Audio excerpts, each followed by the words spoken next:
السلام علیکم. محمد اظہر صدیق اپنے پروگرام پولیٹیکل ڈائریز کے ساتھ حاضر خدمت ہے. چینل کو کافی ڈسٹرب رکھا ہوا ہے, ریچ وہ نہیں ہو پا رہی. اس طرح ٹویٹر اکاؤنٹ کے ساتھ بھی اب میرے پاس اتنا وقت نہیں ہے کہ میں ان چیزوں کی طرف تھے. میری ٹیم جتنا کوشش کر رہی ہے وہ کرتی ہے. چینل سبسکرائب کیجیے گا اور نوٹیفیکیشن نہیں آ رہے. کئی پروگرام آپ کو خود دیکھنے پڑنے ہیں کہ نوٹیفیکیشن آٹومیٹکلی نہیں آ رہے. اب کس کی کیا وجہ ہے؟ ٹیکنیکل ریزنز ہیں, نیٹ آپ کا چل نہیں رہا. کئی پروگرام کی ویڈیو کی کوالٹی بھی وہ بہتر نہیں ہے, جو کہ اپلوڈنگ میں بہت دقت ہو رہی ہے. اچھا, یہ بڑی باتیں چلتی رہی ہیں کہ یار بھائی نیوز کے اوپر پہلے عمران خان کو بری کرنے کی سلائیڈ چلی, اس کے فوراً بعد سزا سنانے والی خبر چلی. اچھا, میں اس بات سے اتفاق نہیں کرتا. ایوری بڈی نوز, میں اس بات سے بالکل اتفاق نہیں کرتا. یہ بتایا جا رہا ہے ایوری بڈی نوز کہ سزا دینی ہے, کنوکشن دینی ہے اور میکسیمم کنوکشن دینی ہے, اور مقصد یہی ہے کہ نیچا دکھانا ہے. اور اس پہ حافظ عبداللہ نے دو باتیں کہی. انہوں نے کہا ایک تو وہ معافی مانگے 9 مئی کے واقعے کے حوالے سے, بڑی وضاحت کے ساتھ انہوں نے, اور جو باتیں حافظ عبداللہ کے کانٹیکس میں بتا رہا ہوں انہوں نے. اور دوسرا, آپ نئے الیکشن کی طرف یا باہر آئیں گے, اگر آپ کہیں گے نئے الیکشن کراؤ, آپ کہیں گے صاف شفاف الیکشن کراؤ, تو یہ دونوں باتیں نہیں مانی جانی. یعنی ہے نا, یہ اب حافظ عبداللہ نے یہ بات مختلف جگہ میرے پاس جو آئی ہے, پتہ نہیں ہے یہ حافظ عبداللہ صاحب نے کہی ہے کس نے کی, میرے تک نام یہ لے کر یہ کہی کہ چلیں حافظ عبداللہ صاحب ہیں یا نہیں ہیں, لیکن یہ دو باتوں کو دیکھنا پڑے گا باریکی سے. ایک تو معافی مانگنے کے حوالے سے بات آج سے نہیں ہو رہی, پرانی بات ہو رہی ہے کہ, اور وہ وجہ ہے کہ بہت سی چیزیں کلیئرٹی آ جائے گی. اور میں نے پہلے دن بھی آپ کو یہ بات کہی تھی کہ عزت ذلت تو اگر رب کے ہاتھ میں ہے, بالکل اس میں کوئی شک نہیں ہے, لیکن عمران خان بہت سی چیزوں کو ریسٹور کر سکتا ہے. چابی جو ہے, اس تالے کی کنجی جو ہے وہ عمران خان کے پاس. اور دوسری بات بھی میں آپ سے ہمیشہ کرتا رہا ہوں کہ فارم 45 اور 47 سے بننے والی حکومت جو ہے وہ سیٹیں واپس لینا بہت ہی مشکل اور ناممکن ہوگا. اگر وہ سیٹیں واپس مل جاتی ہیں تو پھر تو اسٹینڈ پروف کہ ثابت ہو گیا, تو وہ تو ہوگا نہیں. اور اس کے لیے میں نے آپ کو 3-4 وجوہات بتائی تھیں. یا کیا ہوگا, اسمبلیاں تحلیل کر دی جائیں گی. یعنی یہ نہیں ہونے دیا گا, فرض کریں فارم 45-47 کے بعد کھلنا شروع ہوئی, ہائی کورٹ سے کھلی, آگے سپریم کورٹ, ٹائم تو بہت لگے گا, لیکن اس کو جلدی بہت کرنا ہے, نہیں کریں گے تو پھر اگلی بات کیا آئے گی, آپ الیکشن کی طرف چلے جائیں گے اور وہ فوراً اسمبلیاں تحلیل کریں گے آپ, اور آپ اگلے الیکشن کی طرف چلے جائیں گے. اب اگلا الیکشن سے پہلے وہ چاہ رہے ہیں کہ آپ صاف شفاف الیکشن کا مطالبہ نہیں کرنا. تو جب تک ساری سیاسی جماعتیں اکٹھی نہیں ہوتی اور مساق پاکستان نہیں کرتی, یہ ملک شاید آگے نہیں جا سکتا. اس کے لیے بڑے تنگ و تاریک راستے ہیں, گڑھے ہیں, خندقیں ہیں. اس ملک نے لگتا ہے اسی طرح چلنا ہے. یہ لولی لنگڑی جمہوریت اور یہ سیاست اسی طرح سے چلنی ہے. کرپشن اس ملک میں نہیں ختم ہو سکتی, لوٹ مار یہ نہیں ختم ہو سکتی, پولیس کی زیادتیاں, مختلف محکموں کی زیادتیاں, وہ نہیں اب ختم ہو سکتی. میں بڑا سوچی سمجھی بیٹھا تھا کہ نہیں, یہ حالات بہتر ہوں گے. ہر طرف ہی لوٹ مار لگی ہوئی ہے اور کوئی پوچھنے والا نہیں ہے. جس کا دل چاہتا ہے وہ کرتا رہے. ججوں کی تعیناتی کے لیے جوڈیشل کمیشن کا اجلاس اسلام آباد ہائی کورٹ کے حوالے سے تو میں نے بتا دیا تھا. بلوچستان ہائی کورٹ کے لیے ایڈوکیٹ محمد آصف ریکھی, ایڈوکیٹ ایوب تنولی اور نجم الدین مینگل کے بطور ایڈیشنل جج تعیناتی کی متفقہ طور پر منظوری دے دی گئی. راجہ انعام ایڈوکیٹ بطور پروسیکیوٹر رانا ثناء اللہ پر بنائے گئے ہیرون کے مقدمے کا عدالت میں نہیں, پریس کانفرنس میں دفاع کر رہے تھے.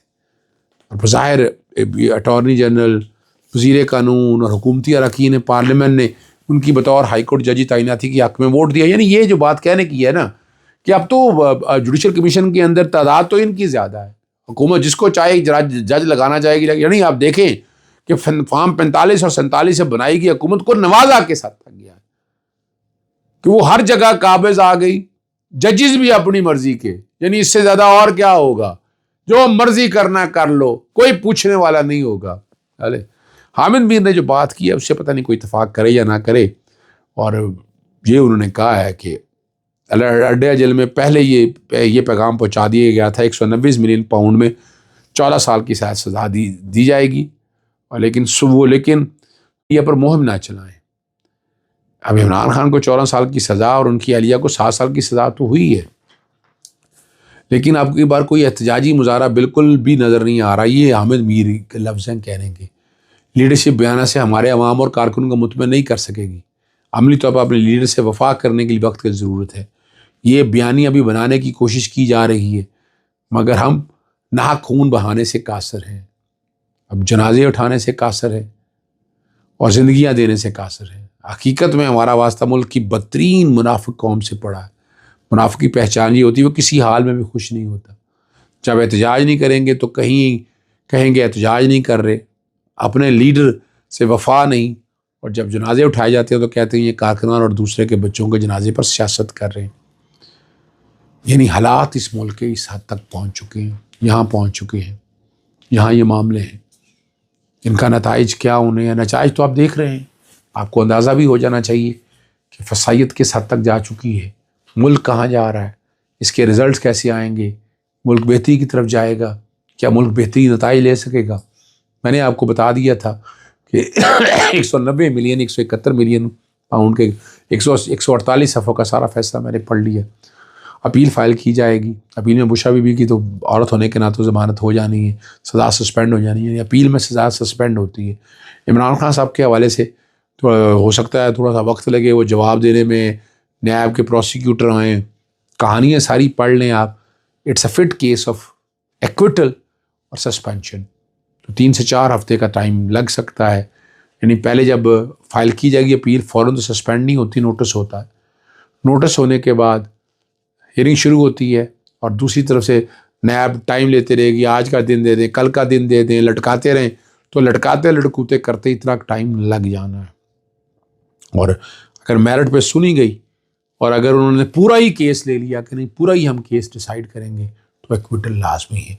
ابھی سزا سسپینڈ کی طرف بات بہرحال لے کے جائیں گے، باقی معاملے کو دیکھیں گے. توشہ خانہ 2 ابھی تک نہیں آ سکا. عمران خان نے نہ ڈیل کی ہے نہ اب کر رہا ہے اور نہ ہی کرے گا. عمران خان کو معافی نہیں چاہیے، عمران خان کو انصاف چاہیے اور انصاف بھی انہی عدالتوں سے چاہیے. عمران خان نے آج بھی کہا ہے، یعنی کل بھی کہا ہے کہ میں ڈیل کی بجائے تمام بوگس کیسز کا سامنا کروں گا. اور ایک طرف وہ لیڈر تھا نواز شریف تھا جو 8 سے سال پہلے فلیٹوں کی رسیدیں مانگنے پر عدالت سے استثنا مانگنے آ گیا تھا اور آج تک رسیدیں نہیں دی. ٹھیک ہے جی. اور عمران ریاض کی اس خبر میں جو بات انہوں نے کہی ہے کہ سابق آرمی چیف، سابق DGI موجودہ افسران، وزیر اعظم، وزیر اطلاعات، وزیر پنجاب IG قاضی فائز عیسیٰ، سکندر سلطان راجہ اور یہ تمام جو ہیں امریکہ کی جانب سے پابندیاں لگنے کی جا رہی ہیں. یورپ پر پوری دنیا میں ٹریول کرنا مشکل ہو جائے گا. یہ اتنا آسان کام نہیں ہے. ہیومن رائٹ وائلیشن پہ ایسا ہو سکتا ہے، بالکل ہو سکتا ہے. اور کیا وہ گورنمنٹ سے اس حد تک جائیں گی؟ آخر ان کے بھی کئی سٹیک ہیں، ان کے بھی کئی کام ہیں. میں تو وہ بات کروں گا جو سارا ہمارے رضی دادا کے ساتھ عمران خان نے وہ ایک تھپڑ تو بہت مارا ہے، تماچا بڑا زبردست مارا ہے. وہ سوال پوچھا اب لا الہ پڑھتے ہیں آگے نہیں بڑھتے. یہ رضی دادا نے سوال کیا عمران خان صاحب نے، آپ کیا بات کر رہے ہیں؟ ایمان جو ہے نا مکمل ہی محمد رسول اللہ سے ہوتا ہے. عمران خان کا بہترین اور لاجواب کر دیا لا الہ الا اللہ محمد رسول اللہ. وہ آدمی جس نے اسلامی فوبیا پہ کام کیا، وہ آدمی جو دین مصطفیٰ کو آگے لے کے چل رہا، وہ کیسے پیچھے ہٹ سکتا ہے؟